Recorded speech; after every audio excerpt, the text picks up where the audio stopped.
Goodbyes of any kind have always been hard for me.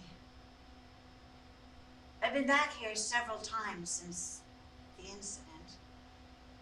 I haven't seen or heard anything.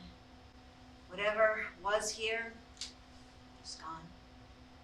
What's left is bricks, plaster, wood, glass. But memories linger in the air. Maybe memories are the eye the soul leaves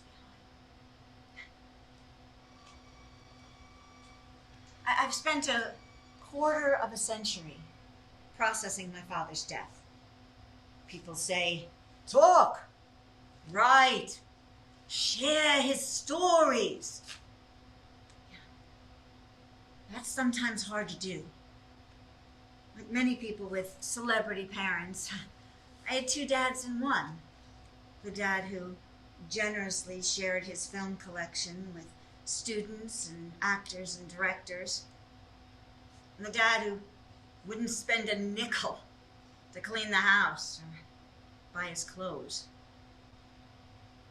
My dad, he had an eidetic memory for every film he ever saw, but he would stand befuddled if I came to the door with something different.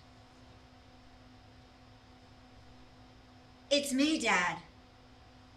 I got a haircut. Oh, righto. Carry on then.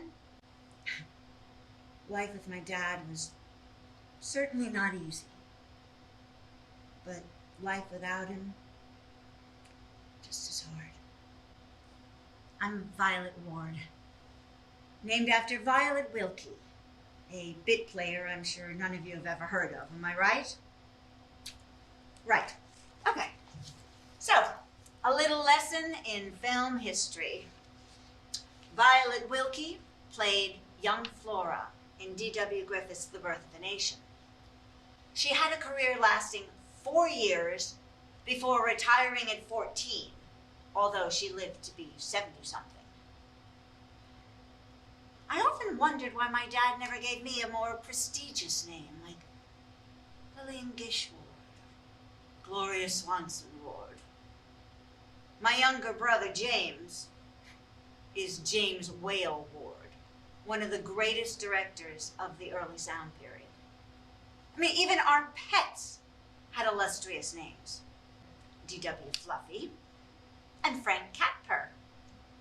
Our fish, Preston Sturgeon. Took almost a year to clean out Dad's massive collections. I mean, film notwithstanding. Dad's filing system was unique, to say the least. I mean, why take one free newspaper when you can take 50 and stick them in a box? In one box, I found my old unpaid diaper bills from the 1960s. Hitchcockian newspaper headlines about murder, Wall's ice cream wrappers, Count Dracula's deadly secret. It was this horrible licorice ice cream with blood red jelly at the center. And then a letter from Laurence Olivier. I then had to check all the valuables to see if they were yellowed from age or mouse piss.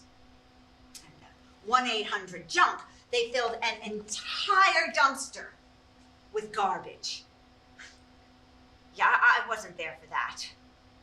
I let James handle that part because when I found one of those boxes with mouse skeletons in it, I was done. James, he didn't look in any of the boxes. He has a detachment for things that I do not possess. Oh, I'm bringing my new boyfriend, Chris, to see the house.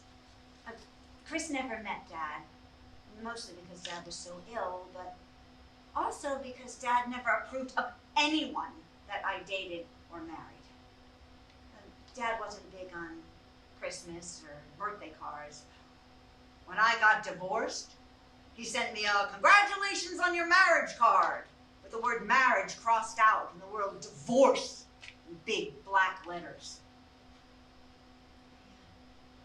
I think he was happy to have me at his service again.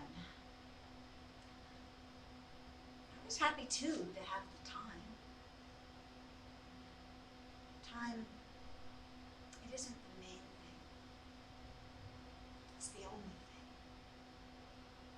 Time moves in one direction, my memories in another.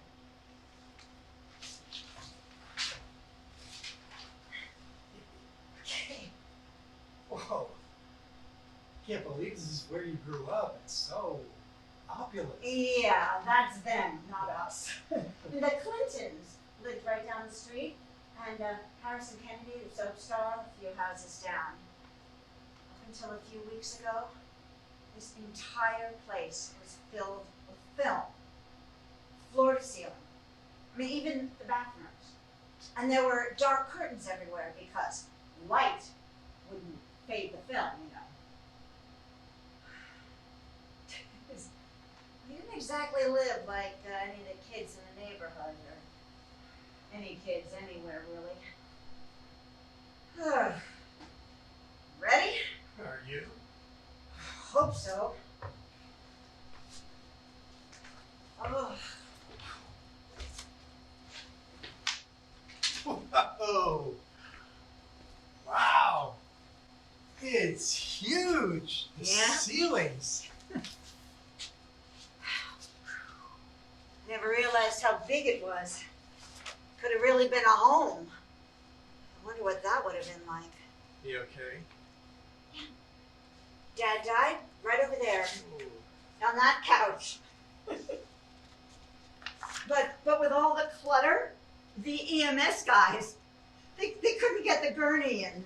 So after they bagged him, they had to stand him upright on a dolly and wheel him out. And I tried to make a path, but the dolly kept getting stuck on things, and Dad just kept pitching forward. Finally, some guy took off his belt and strapped him in like Hannibal Lecter. And it was quite the exit. You keeping the couch? I don't know. It was the last thing that he touched while he was alive. I mean, we watched his last film right here. Some awful B picture. It didn't hold up, but it was the last film that my dad remembered seeing. So, you know, there's some poetic justice that his first remembered film was also his last. It's down here. Aha! Servants' quarters. Yep. Except we didn't have any servants. Except us. I think there used to be a passageway, a secret passageway to the kitchen, but I don't remember it ever being get-atable from this end. The servants' quarters, that became the rare film vault. It's nitrate. One lit match would have blown the whole place to atoms. You weren't scared living in a fire trap? No one smoked. Fireplaces were boarded up. What did we know? How many of you lived here? Oh, started off as 4. Mom ran off with her pot dealer when I was 12. Surprised you didn't want a piece of this house. Nope. Dad left it all to me. Mom wouldn't be welcome back here anyway. She slept with most of the neighbors. Even, Gotta just say they stopped coming over for movie night.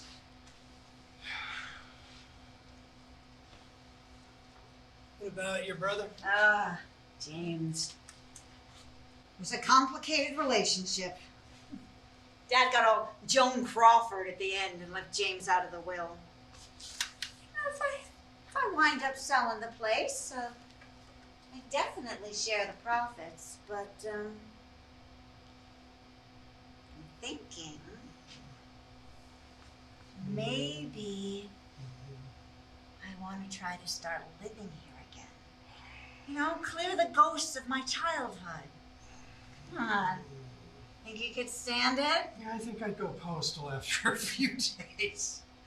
I don't see you living alone in the country like Emily Dickinson. What'd you do up here? You're not exactly sporty. Nope. I was the weird kid. The Wednesday Addams of the neighborhood. So we didn't have a TV, so while the other kids were quoting Partridge Family episodes, I was quoting old George Formby and Arthur Askey movies. Who? Yeah, exactly. In third grade, we had to do these oral book reports.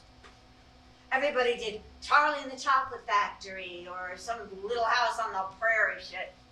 Me? I did Frame Up, the untold story of the Fatty Arbuckle scandal with sock puppets. Yep. Movies, man. That was the draw. It was safe there in the dark, you know? You didn't have to try to fit in. Everything is accessible now, but back then, if you didn't go to a revival house in the city, you couldn't see the old stuff. Dad had it all.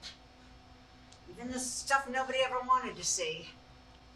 And he was good about sharing it, you know, to an extent.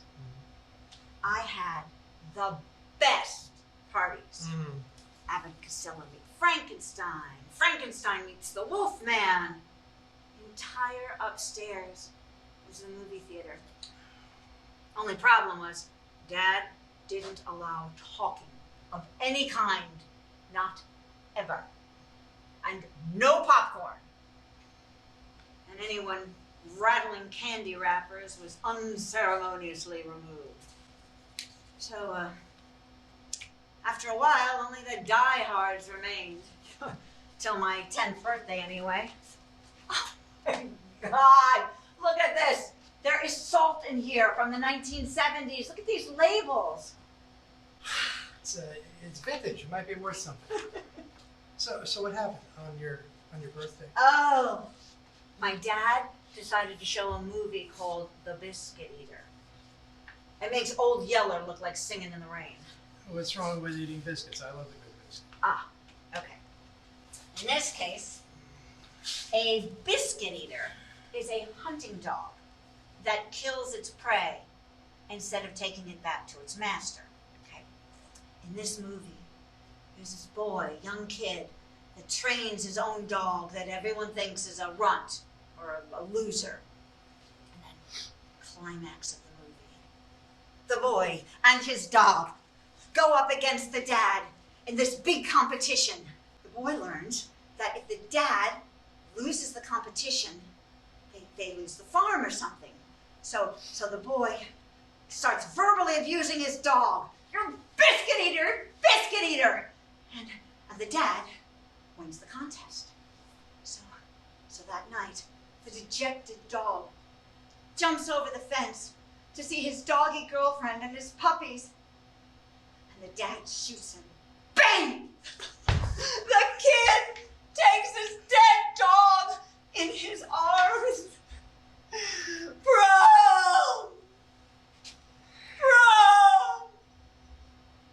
You're not a biscuit eater. You're a good dog. The end. Wow. Yeah.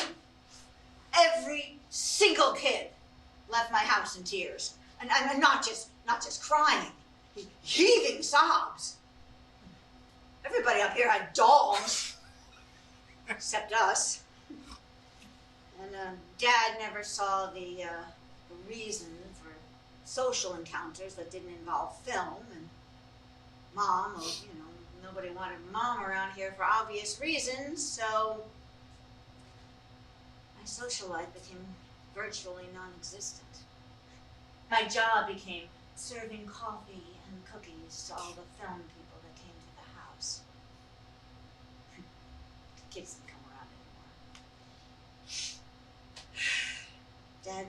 me always to be seen and not heard, like any great silent movie actress. I mean, it wasn't all bad. I got a great education. Just kind of turned into a film snob.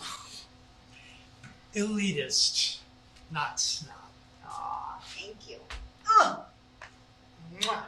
Honestly, honey, what are you going to do with this place? We could, like, turn it into some kind of artist's retreat. Oh my God.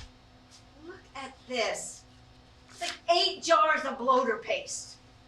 This stuff is vile. My dad loved it. And Marmite! Marmite! What are we going to do with all these jars of Marmite? Just pack it all up. We'll stick it in the car. Find a shelter or a troll who lives under a bridge.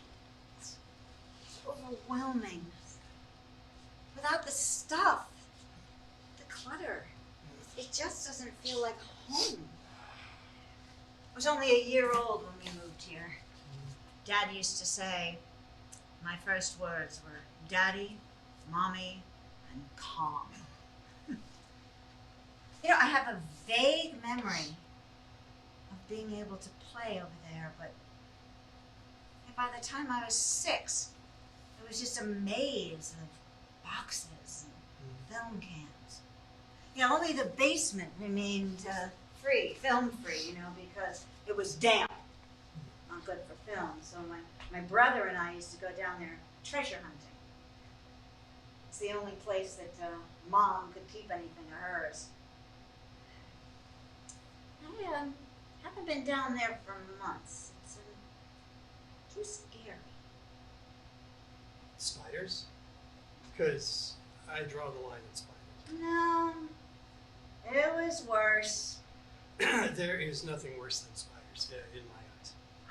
Well, okay. A few years ago, possums got into the basement through a hole or something, and they had a bunch of babies. My mom stored all her junk food down there, so these possums were living on ring-dings and Reese's peanut butter cups for God knows how long. I mean, they chewed through all the juice boxes and a 9-pound bag of Skittles. So my brother goes down there and he finds a dozen lethargic possums the size of bulldogs. So he tried to shoo them out. They wouldn't move. I mean, he had to get a shovel and scoop them out, toss them into the backyard. I think the sunlight must have traumatized them because we watched them like stagger into the woods like drunken sailors. The coyotes got them. They weren't meant to live in the wild. Okay, maybe there could be something worse than spiders. I say we call an exterminator before we start spending too much time here. I don't want to end up like Ernest Borgnine and Willard. Oh, I love you. Mwah. Can you make us a cup of tea? I mean, the last time I got out the tea tin, it was crawling with larvae, but Seriously, honey, can we talk? I mean, really? No, give me your hand with this, okay? Look, I am definitely going to need rubber gloves because spick and span is not going to cut it. I mean, it is so strange that every single one of my toys was thrown out to make room for film, and yet there are boxes of rice-a-roni in here from the 1980s. Okay, stop for a minute, please. I know this is all part of the creative process, the cleaning, the fresh start, but I want you to really think seriously about this. I'm fine. I'm fine. I did all my grieving when Dad was alive. I watched this man who could chase after taxis with a projector and 2 boxes of 16mm film under each arm, reduced to an 80-pound skeleton who most days thought I was Mary Wicks. You got me. She was this wisecracking spinster. I'm gonna have to show you The Man Who Came to Dinner one of these days. It's a classic. Like, I can't believe you never saw it. I have so much to learn. Come, sit. Sit. Sit.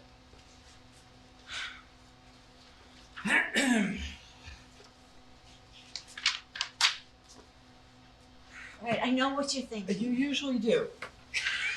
But let me try and put this in perspective for you. You're broke. Accurate. This house will cost a mint to fix. The floors are warped from piles of whatever. It looks like it hasn't been painted. Ever that I can recall. And can I point out you don't drive? Yeah, but you do. You do. I get it. It doesn't make sense. But this house is my dad. It's the only present he ever gave me. I don't think he meant for me to sell it. Well, maybe he did. You know, all his films went to an archive. That was his real asset, his most valuable asset. This house, not so much. The land, yes. Think about how that would change your life. My life has already changed. And this house, it would be a tear down. I know it. The plumbing is bad. The roof is falling apart. It's cold. But it's the only home I know. When I moved out, I just floated from one apartment to another. Nothing was ever mine. And then you came along. I mean, this thing we have. I mean, it's nothing short of miraculous. But well, there's always a but with you. Right? We can make my place your home. I am not emotionally attached to anything. You can do what you want. I would love to have you with me full time. I mean that. that's sweet. You haven't known me long enough to really know me. This house. It has my dad's DNA in it. In the walls. In the air. His ashes are scattered out there by the azalea bush. I'm not ready to let go of it all.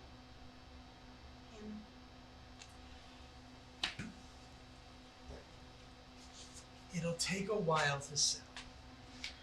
Let me put it on the market, see what kind of bites we get. You can always say no. Look, I have a hard time saying no. She like best about me, right?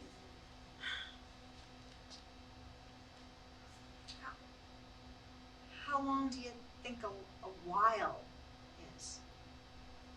Well, this area is great, and it's what?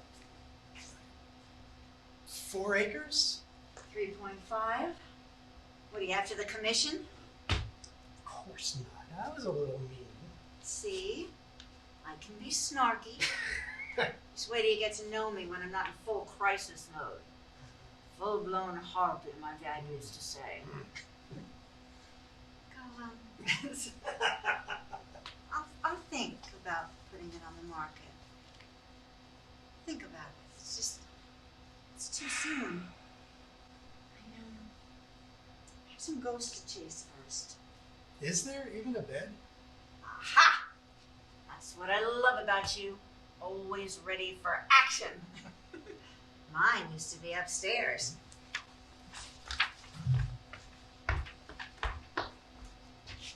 No? Hey, maybe James stuck it in the attic with the other, so-called treasures. No? Hey, the attic is locked. I never even knew it had a lock.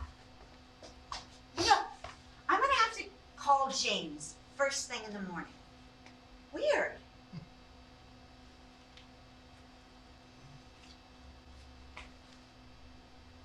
How about some kitchen sex?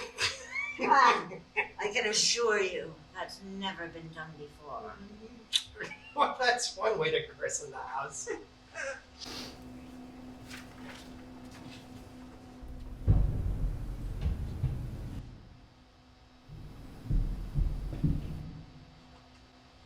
Sounds.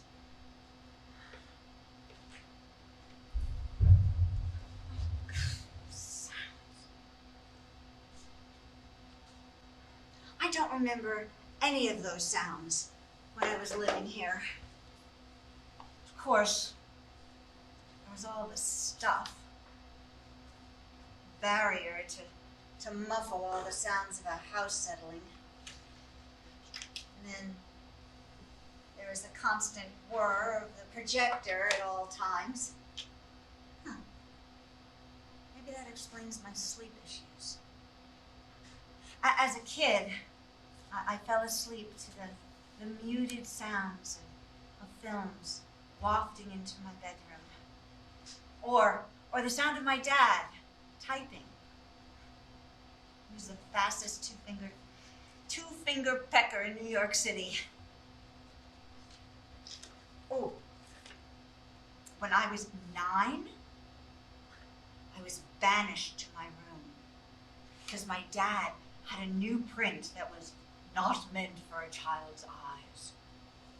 Of course, that made me all the more curious. All the regulars had gathered. I called them the Great Unwashed. Dad had procured a theatrical print of Barbarella. So I crept to the back of the screening room. And I got there just in time to see this part. Help! Step!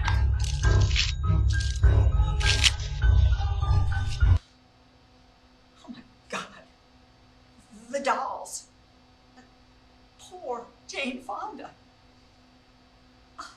Horrified, I ran back to my room. And my fear of dolls intensified. It quadrupled at that part. Because when I was 5, my mother, in a warped attempt to get me to care for my toys, she told me that my dolls came to life in the middle of the night. And reinforcing this, she made this crude stop-motion picture movie of my Winnie the Pooh dolls climbing into my little blue car, walking around and driving away. And then she showed it to me as definitive proof. Oh, Mother was also in the habit of sneaking into my room at night and taking my Raggedy Ann dolls and placing them in various parts of the house. So I would wake up in the morning, go to the kitchen, and there'd be Raggedy Ann slumped over a bowl or hanging onto the edge of a cupboard.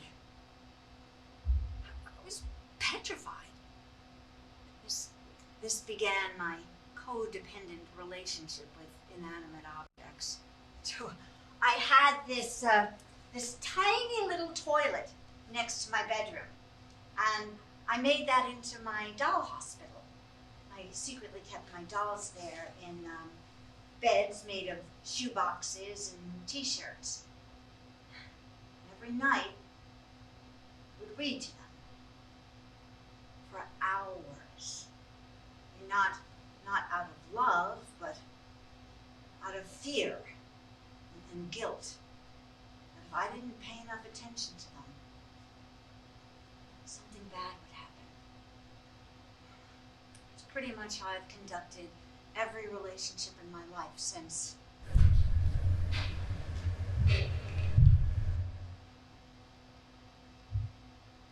See? Dad? Is that you? There it is again. I mean, it couldn't be mice unless they were dropping suitcases.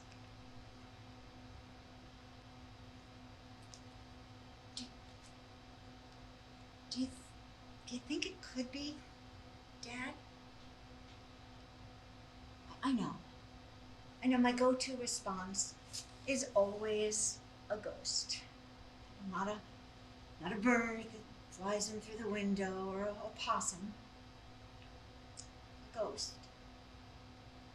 Because I want it to be so. I have an irrational fear of death and dead things. It's called necrophobia. When I was a kid, my dad would fall asleep in these odd positions. Whenever he did, I would ask James to poke Daddy. I think he's dead. My father would burst into gales of laughter. He found my fear hysterical. It wasn't uncommon to find my dad fully dressed, asleep in the bathtub or sprawled on the kitchen floor. I tried to tell myself that this was practice for when he was actually dead. I thought all those false starts would lessen the blow when it happened. But I had no idea what an ordeal it is to die. So in his last few months, I would tentatively tiptoe into his bedroom with a mirror to test his breathing. Well, like they do in all the movies. And as I approached him, Dad would usually croak out, "I'm not dead yet!" But when Dad was lucid, we made a deal. If there was an afterlife, then Dad would do his damnedest to let me know. So we all decided that a fun-loving ghost, like in the Topper movies, that was the way to go. Dad he's no Cary Grant, but he did have a certain flair for comedic timing.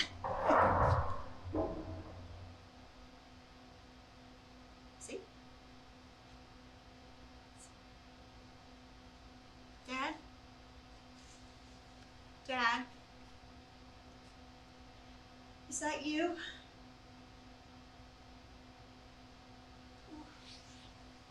What am I supposed to do?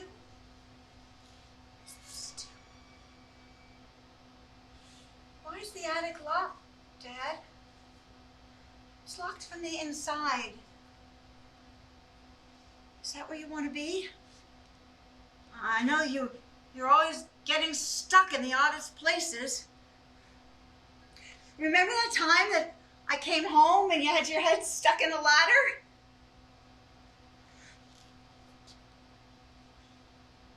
How am I supposed to communicate with you? It wasn't very easy when you were alive. Mom used to go, I'm sorry.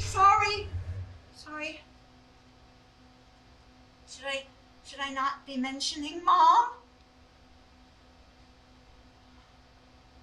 Okay, there was this thing that I learned in Girl Scouts. Yeah. We all had to put our fingers on it and concentrate really hard.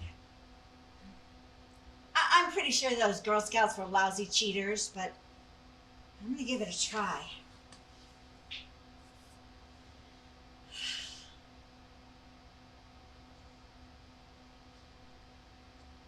It's me, Dad. Violet. I'm here. I'm hoping you are too. There's a lot left unsaid. I'm sorry about that. We wards have never been very good about expressing our feelings. So maybe your presence needs time to manifest, like in Blythe's spirit. always had a really good sense of direction, unlike me.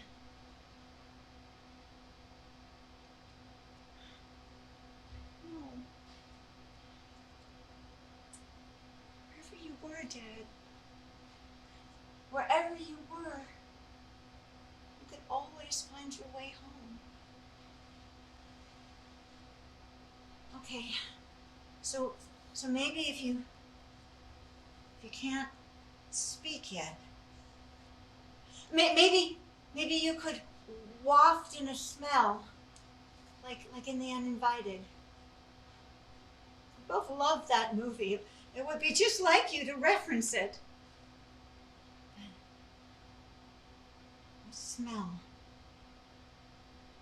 What smell would I associate with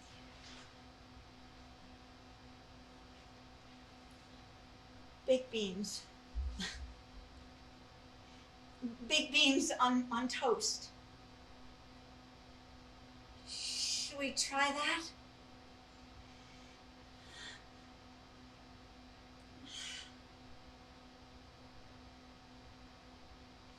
Is there something else that I'm supposed to do? I mean, we never did find that King Kong 1 sheet. I hope the mice didn't get it. That would be one expensive nest. Okay. What? What is it? What is it you want? What? Okay.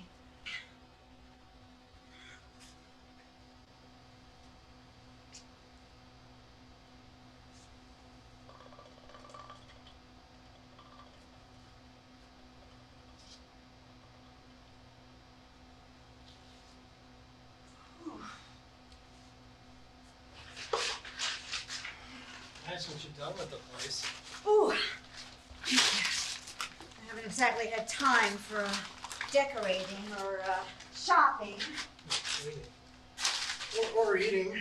You look a little thin. Haha. Then it's good. No judgments, just a little worried about you. I'm glad you called, even if it was only for Bandito Dito's quesadillas. And the keys. You picked up the keys from James, Yeah. right? He gave me a spare set for every room in the house and it had a lock. He didn't remember the attic ever being locked, so I hope one of those does the trick. What are you expecting to find up there? I mean, a ghost can go through walls, you know. I still think you need an exterminator.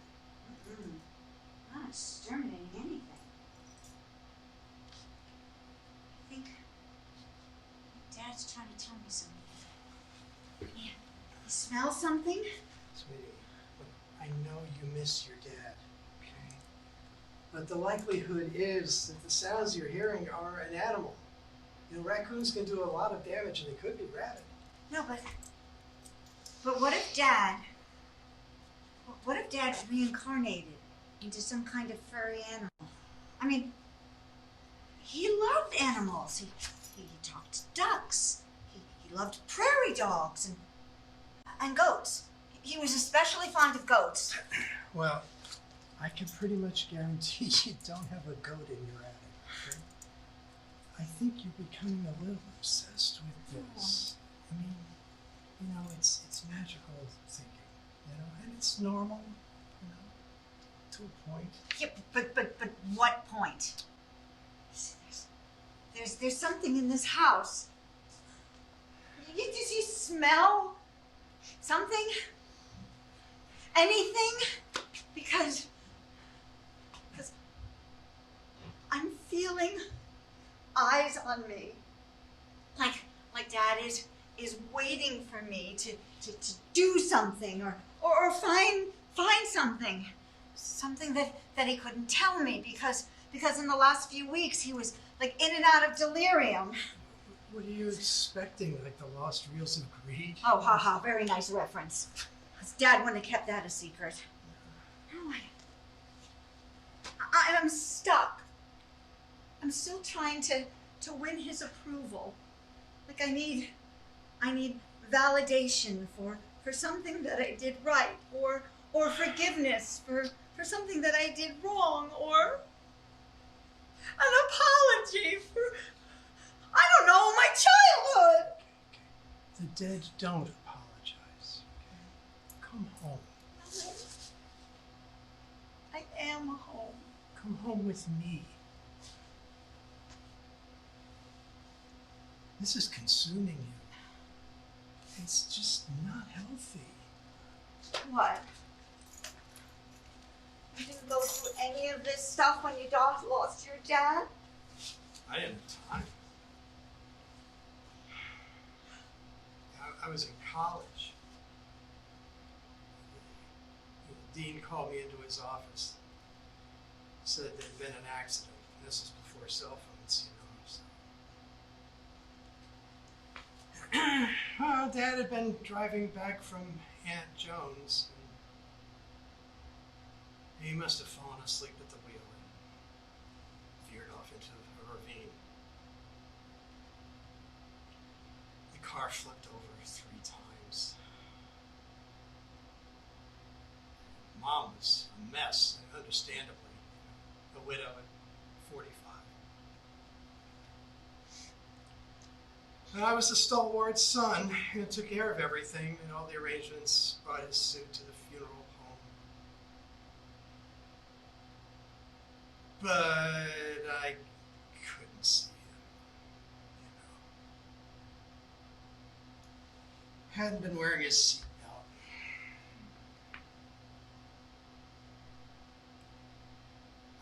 I never went back to college. I took over the business. Mom remarried within the year. You know, in all that time, with all the things left hanging, I never had any sign that my father was reaching his hand from the great beyond to try to tell me anything. Yeah, but were you looking? Oh, believe me, I looked. I didn't exactly want to go into real estate. I was an art history major, minoring in philosophy.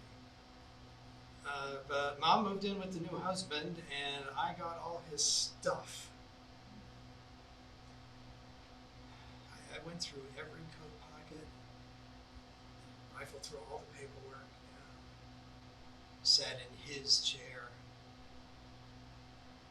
and waited for a sign. Never happened.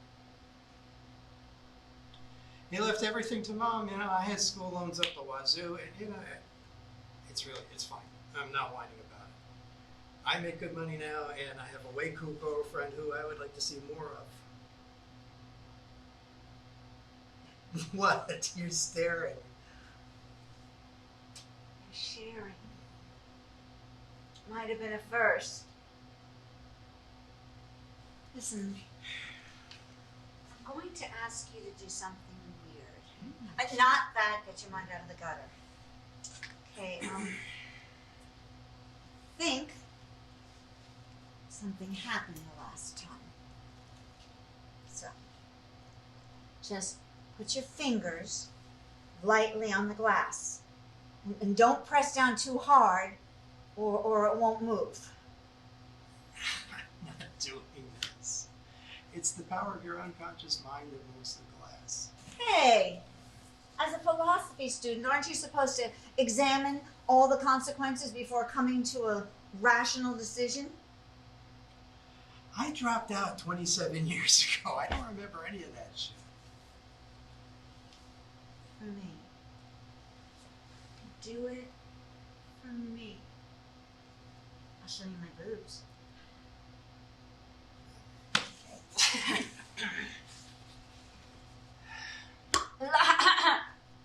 Lightly. Try to keep an open mind.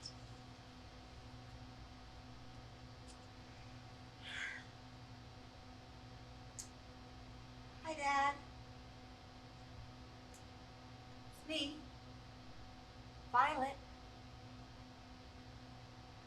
I'm someone I want you to meet. He's not an actor or a musician. And he likes Preston Sturges. His name is Chris Lombard. like Carol, but no relation. Just say hello. Nothing rude.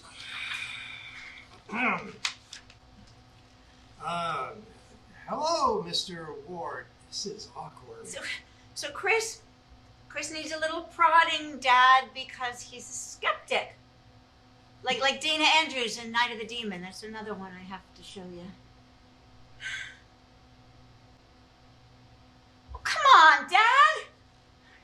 This is not the time to gaslight me. I remember asking you to recite all the characters and whistle down the wind, and you would say, I'm not a performing seal. This, Dad, this is different. There's a lot at stake. Oh, okay. I'm going to try to do this officially. There's a handbook. I used the Google. Shush.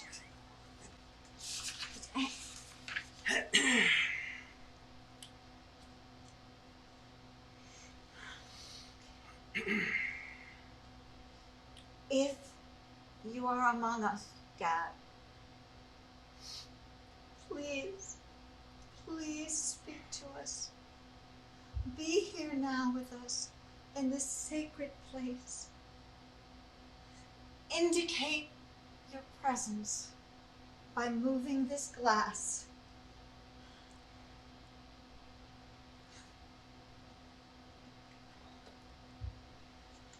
Yeah, maybe it's a little early in the day for a seance. It's beautiful out. Maybe he's gone for a walk. No!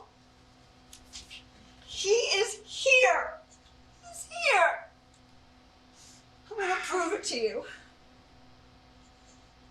Dad, please speak to us.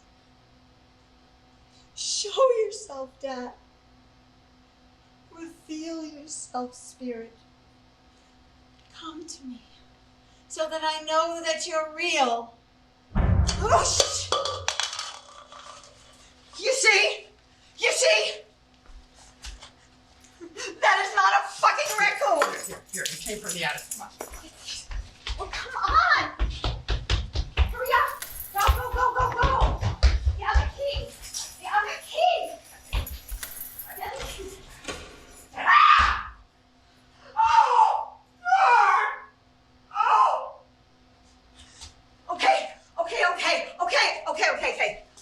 Okay. I scare easy. Dad had narcolepsy.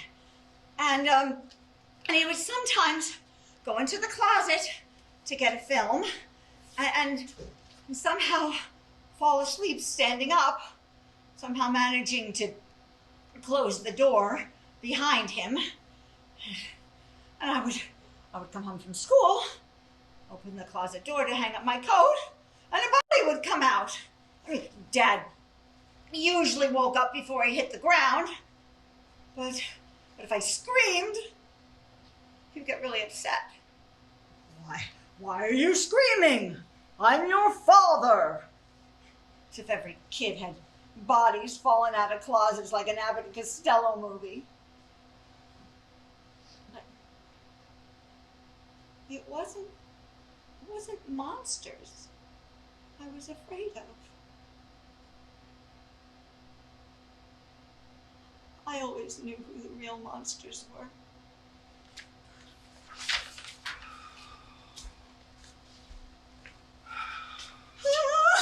Are you sure? Are you sure you didn't see anyone? Those damn keys. No, sweetie, no.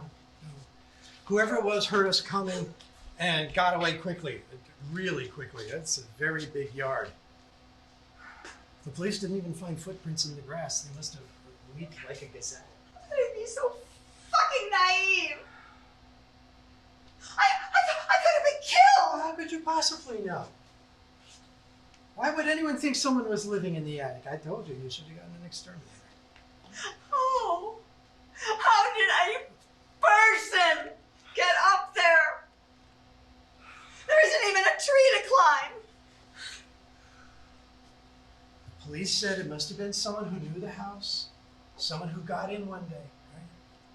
While you were away, just barricaded themselves in there. The police are confident they're going to catch them. There certainly wasn't enough forensic evidence. Oh, God, yes. Oh, pooping and pissing in a laundry jug. That smell. And he was sleeping in my old bed. We are getting rid of that first thing tomorrow morning. I mean, that maniac. I could have come out at any time and done God knows what. He could have been watching me all this time, just waiting for a time to come down and, you know. Don't go there. Don't go there. Chances are it was just a harmless vagrant and gone now. All the windows have been secured. There's no one who's getting back in here. And we won't be staying here alone for a while. I feel like I'm never going to be safe here again. You will not stay. No, that's a psychopath. He robbed me of that.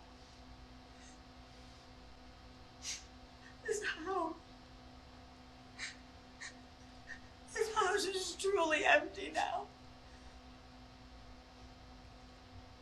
I don't feel Dad. I don't feel anything. Back up the car. Yeah, just these last few things. I just need a few minutes.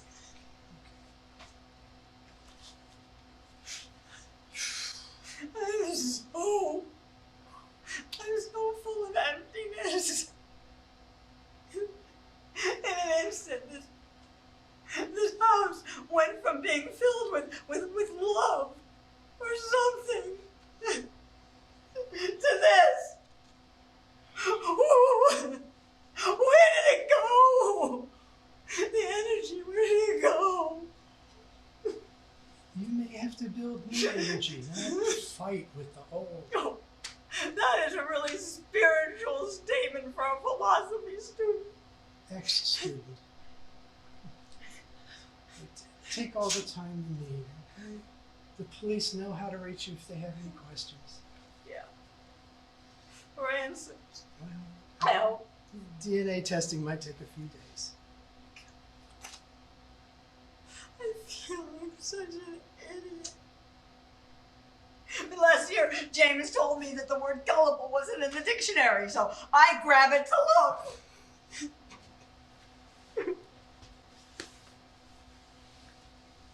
I really thought those noises were Dad. It's understandable, considering how you were brought up. Oh, yeah, but we didn't have religion. Movies were our religion. We loved ghost stories. My dad, my aunt, we all loved ghost stories. You know, I was sure I saw a ghost once. Little girl. In the graveyard behind my aunt's house. How old were you? I was 7. Of course, my brother didn't see anything. He's convinced I made it up for attention, but I didn't. James just thinks that everyone in the family suffers from delusions. My aunts were woefully unprepared to care for my dad after their mother died. So movies help them cope. My dad always said that he could feel his mom in the movie theaters. So that's why he kept going back, time and time again. I just wanted to connect to my dad, the way he connected to his mom. But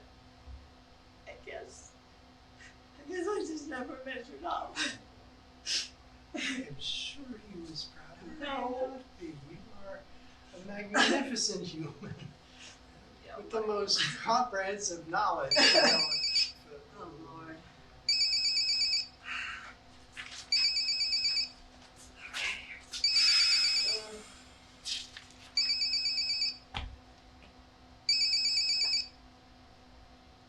Hello? It's Detective Bavona.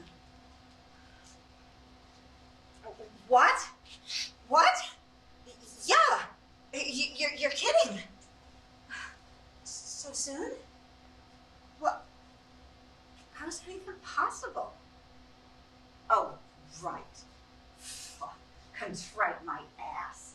What did he mean I wasn't in danger? He scared the fucking shit out of me. Like he was in my house for what? What, two fucking weeks. What?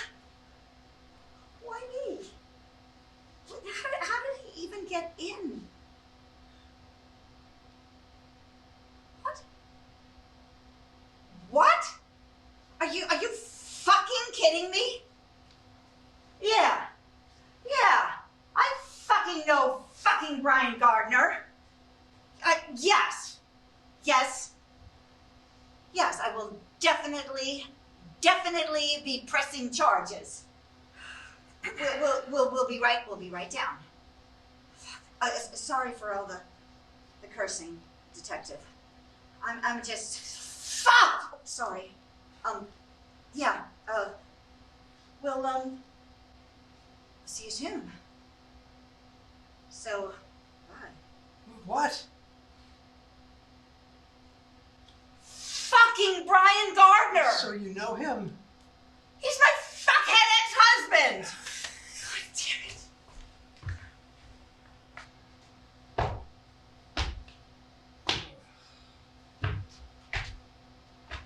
Ugh. I feel like we need to fumigate the place. I mean, Brian always smelled like patchouli and wet socks. I just never suspected that he... Figures it was a bar fight. 5 fucking bars in this town and the dumbasses in the same one. Well, you should be thankful they found him so quickly.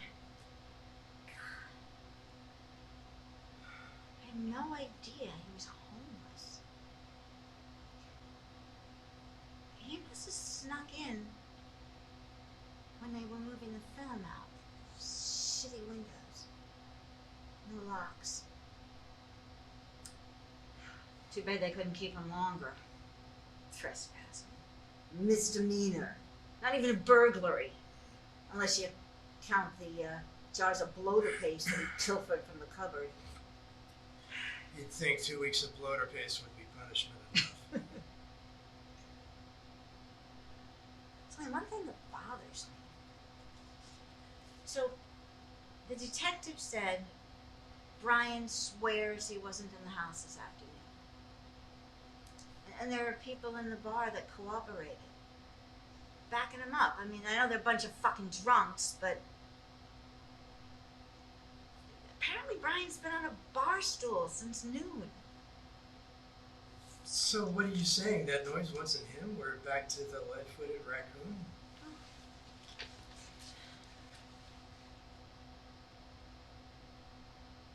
Do you think it was Dad trying to warn me? I mean, maybe he was trying to get me to look in the attic all along. Maybe he was. Do you think? Is it possible? Honestly, Violet, I don't know what to think. But at least you're safe.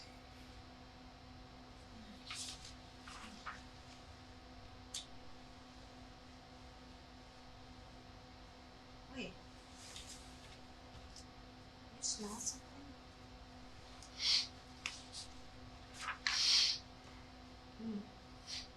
Maybe somebody must be burning leaves. No.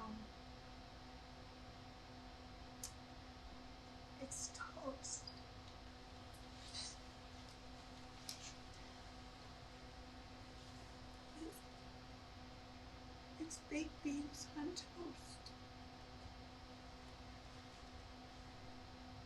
He's still here. Dad is still here.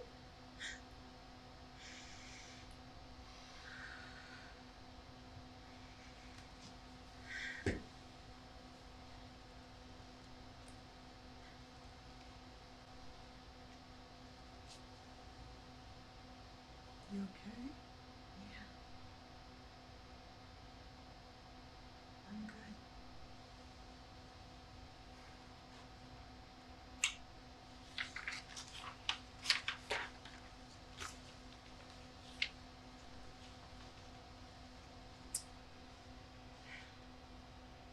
It's been a while. Cleanup guys did a bang-up job on the attic. No sights, no smells. My relationship with my dad continues. It's a river that runs deep. I keep searching for a clearer meaning, but I've come to the realization that I may never find it. Oh, if you're wondering what happened to my asshole ex-husband, I wanted to throw that jerk in jail, but my codependents won out. Paid for his rehab in Texas. I'd always hated Texas. Fuck him. Well, after a lot of resistance, I did sell the house. Chris got me a good price. Okay. A great price. There's salvation in sacrifice. I sacrificed this house to be free. Money will probably always be an issue for me. Dad used to say, money is the Frankenstein monster that steals souls. It's only paper riddled with germs. So his kids never had any. Dad kept his loose change in a jacket pocket that he kept on a chair while he was working. So if I needed bus money or school supplies, I would steal the money from his jacket pocket instead of asking him. I felt guilty for years. During one of his last conversations with each other, I confessed to stealing the money. He smiled. He knew. That's why he put it there. He said, my guilt was a good thing. Kept me from doing bad things.